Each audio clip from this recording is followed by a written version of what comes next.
روز نماز شام خواندیم در همین مسجد. دهانی در این مسجد میبرم، یک دخترک پیراشکی فروخته است. کودککو غورش کردیار. بچه های شاید همی 8-10 ساله 8-10 بچه جمع شدیانو نمیدونم اون پیراشکی را میخرن یا که همون دختره یا اون خیش تبارشونه به پول داده استایشو همون را گرفته و در جرقه تر کرده و دلنجا زده استیان. یه بچه خونه نداره گفتم آخه برای همون کمپیرای مادر تو براتون طعام درست کرده گیان. نه یکی این لذتی در کوچه خوردن بود دیگه ایده. روز تو بگره مردک روزه گرفته است گرسنه های انا که همون لجامی اسبی نفس سر داده است دلنجه پراشکی خورده است. برای او را قسم به خدا از این لذتی بیشتر تصور کرده نمیشود. زیرا این لذتی طبیعی است. یا دارم 2 سال قبل از این همراه یک برادرم حاجی سبحان خدا نگهبانش باشه به ناحیه حمدانی رفتیم.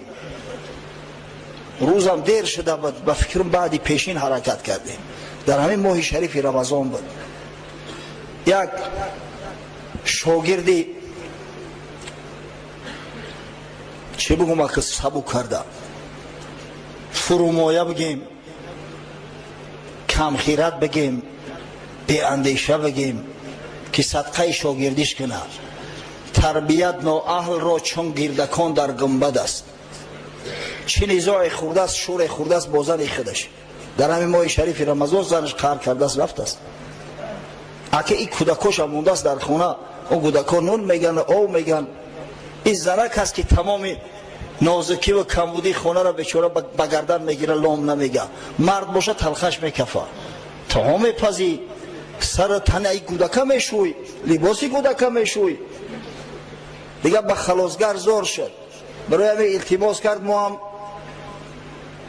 خیلی گپ شد در زمین نماندیم. حاجی سبحانی برادر را زنگ زدیم که بیا یک مشکل است مشکلی یک برادر را حل کنیم انشالله در همین ماه شریف رمضان البته که ثواب میرسم.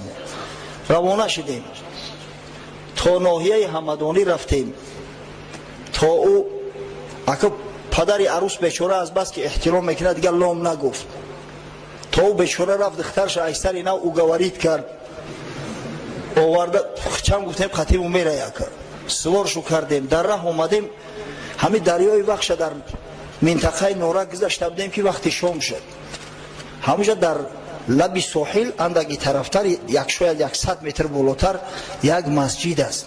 ما میدونیم که همونجا مسجد است.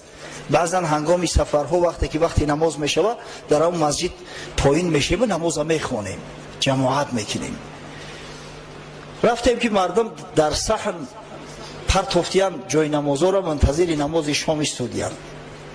رفتیم نشستیم عقب وقتی روزه شدن شد قریبی اذان شد. البته سنت است که قبل از نماز شام خوندن شخص روزه‌دار روزش را بکشاید. ما حیران که هیچی نداریم روزه را به چی بکشاییم. همونجا چند دانه خرمای سبز قسم به خدا سبز بود چینده شده ماندگی. ایام خرمای سبز یک تایی در دست ما دادن. خرما را دیدم در تشویش ماندم که من هم خودم معدم خوب نیست هضم کرده نمیتونم ایرا خام و خلیج میخورم ایرا چکل هضم کرده باشم در شکم خونی. وقتی که یک گاز گرفتم نمیدونم که شاید من گرسنه بودم شاید همون خرما همون خیلی شیرین بود والله تا حالی را مزهش از دهنم نرفته است.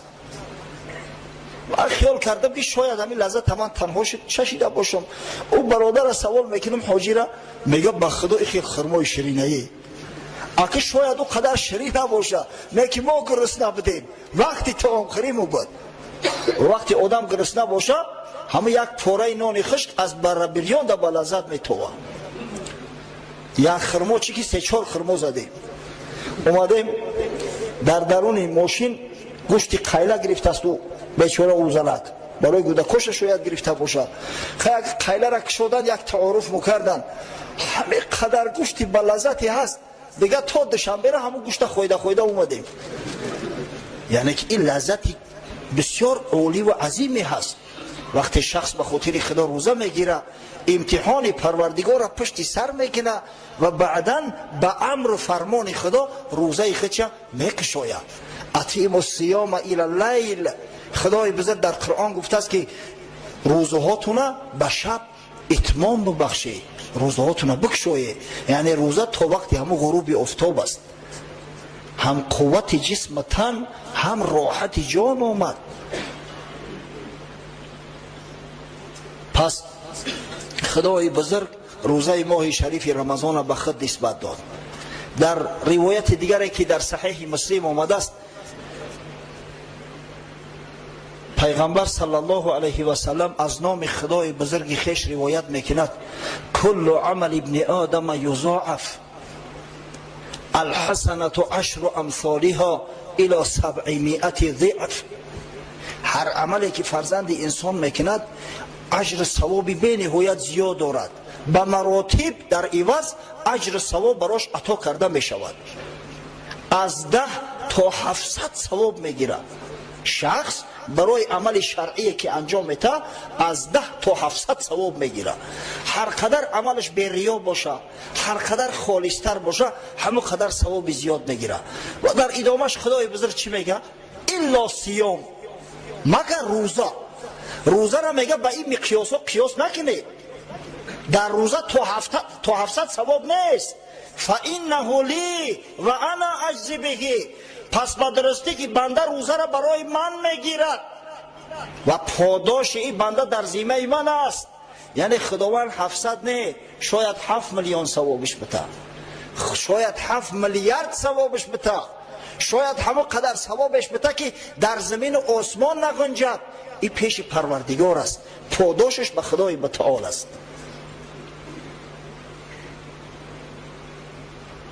یا حضرت هم میگن هر وقتی که به یگان ناحیه سفر کنه، میدونه که بای بچه ها، مثلا بچه های بای بچه در دوشنبه زندگی میکنن، خونه شو مثلا خونه پدر شو در هم ناحیه ای، خونه هم پدری هم میدونه اومده از دعا و فاتحه میکرده است، به زنگ میزد است به بچهش: فلانی ما در خونه چشتگیم، اشارش میکنه. حالی خیلی بعد دعا را خودت میگیرم، دعا و فاتحه کنی اومده خونه تو، دعا را خودت میگیرم. اگه میدونه که اون پدری او بسیار غیرت کنه 50 سوالیش میته. نه که در دوشنبه که اومد اون بچه بیزنسمن میزنه 200-300 دلارش میگیره آخی.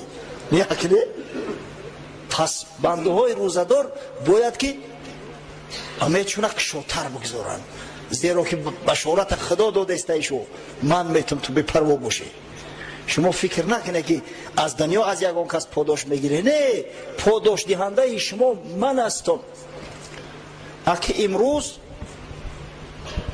در بازارهای ما مردم احتیاج بیشتر به همین مواد مصرف همه روزه دارن، به آرد دارن، به روغن دارن، به شکر دارن، به اشیایی که هر روزه استعمال می شود. الحمدلله و المنه در مسجد ما من میدونم تاجران میآیند. امروز صنف تجار خیلی پیشرفته است. من به همه برادرای تاجر مراجعت میکنم: بچه‌های عزیز، در همین ماه شریف رمضان شما فایده دنیا سر نکنید.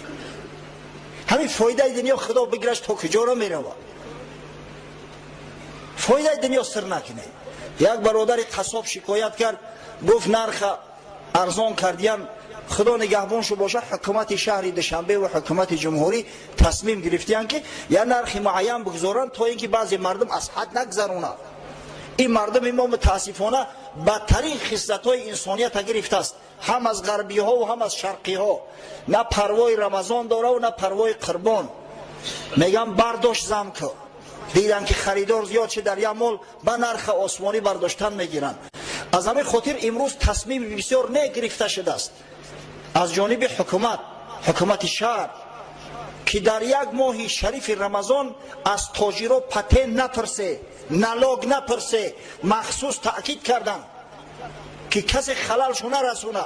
دهقانایی که مال خودشون میارن در بازار میفروشن، حتی از چک بازار آزادن. او کسایی که میانه رو پس ردنیک مال دهقان میگیرن و میفروشن، فقط نیمی چک به تنها مشنه. برای چی؟ برای کمی نرخنه بردارن، بالای مردم جور ظلم نشوه. شما را به خدا قسم همین فایده و منفعت دنیا تو نمونه. او برادر قصاب شکایت میکنه که ما را میگن گوشت 18 سوم بفروش.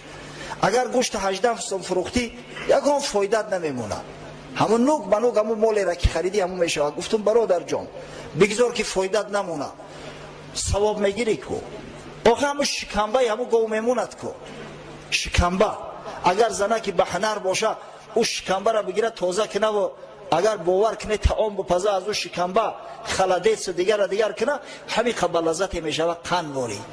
هم شکمبه برات میمونه روزی و رزقی 2 روزه 3 روزه فرزند داد، هم اجر ثواب. آخه خدای تعالی تو را وعدت کرده است که اجر ثواب رمضان در ذمه من است، از من میگیره ثواب شا.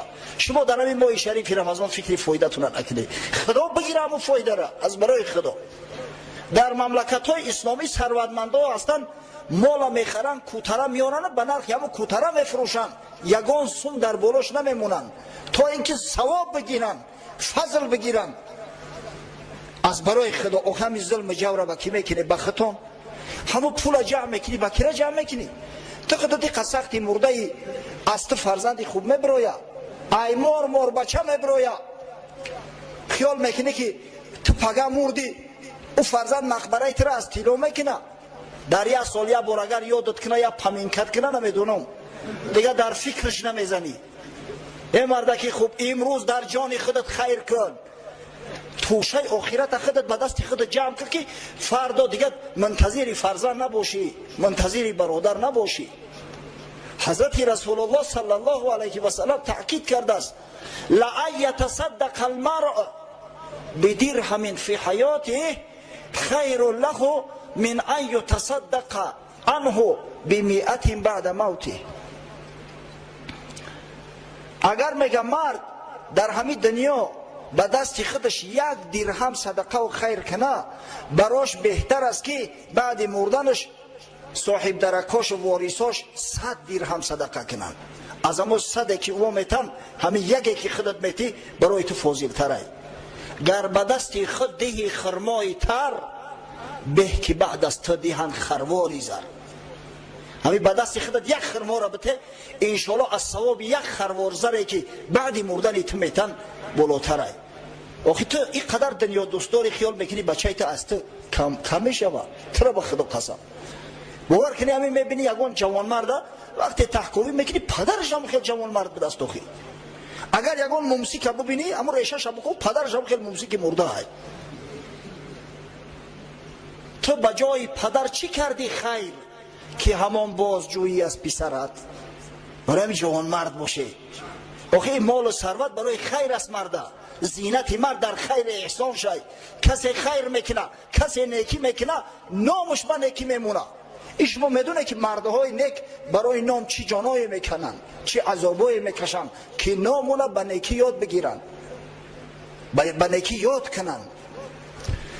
در همین محله مهرآباد کلینین یک حاجی است، حاجی مطلب میگن، با فکرم که حج عمره رفت. حاجی مطلب مردم مهرآباد میشناسن شوخ این مردکه. این نه خشمای نه تبار مای نه رفیق دوره کودکی مای نه همسایه مای، یک برادر اسلامی های. ببینه از بالای منبر نامش گرفته استم. برای چی؟ برای اونه که $100 هم داده است یا $200 نه. یک عملی نه کرد، یک جوان مردی کرده بود، همو در ذهن من شیشت است و در ذهن همو همسایه هم شیشتگی های. سال 2000 ما یک مسجد جور کرده بودیم، مسجد خورد در بین سکسیه ها. همین درآمد ماه شریف رمضان بود. گفتیم یک مال بخریم بکشیم خیر کنیم در راه خدا و بعد مسجد پریزنتاسیا کنیم، افتتاح کنیم مسجد. بازار رفتیم سال 2000 مردم هم خیلی قشقتر بودن. شما میدونید همون وقت نمیدونم پول چه خیلی قرب منزله داشت. 62,000 جمع کردگیم. حتی نمیدونم که همون نامی پول چی بود. وقت روبل بود، سامانی بود، شاید سامانی باشه، دیگه سامانی نبود که با فکرم. 62,000 جمع کردگیم. 62,000 خستیم رفتیم بازار.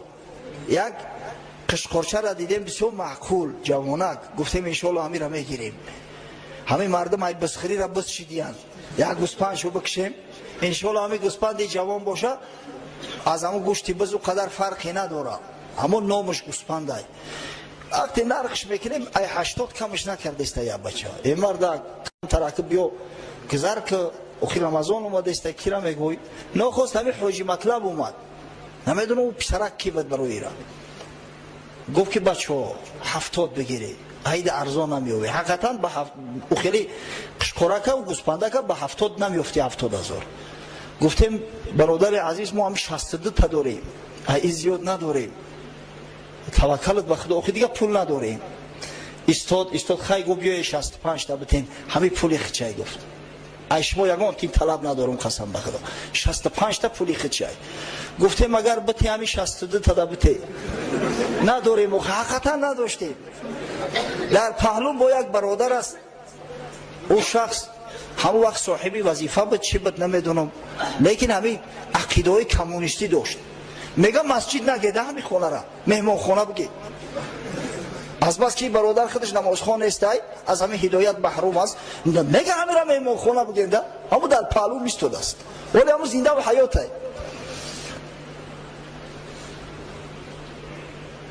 نخواست یک کس گفت که ایرا میگیرن که همین را به خاطر خدا خیرش کنن پریزنتاسیای مسجد چونن کنن نام مسجد گرفتن گفت داملای را بقر او وقت این قریشی کلون هم نداشتیم مخلص برای ثواب سالی 10,000 ریش هم نداشتم گفت همین را بقر یا دعام بته من گفتم تو برای 3,000 که دعوا و جنجال داری و تا مسخرمو میکنی برای تر به خدا بتی همی 62 داده بتی نتی اک غمونتی آبشه گفت شرمندم نکه یا دعا بتی ما امرو بلسین قبله کردیم قهرکی دعاش دادیم او خدیلم پر نیستای با ماشین داره در ماشین خودش بار کرد و از 452 بود والله اعلم گریف با پیش مسجد مونه آوردش همین جوان مرد نام مسجد شنید یک نه همون 62,000 دو خیلی پولی کلام بود یک محله جمعش آوردسته گریف گوسپند همون خیلی هدیه کرد آخه ما و شما مسلمانیم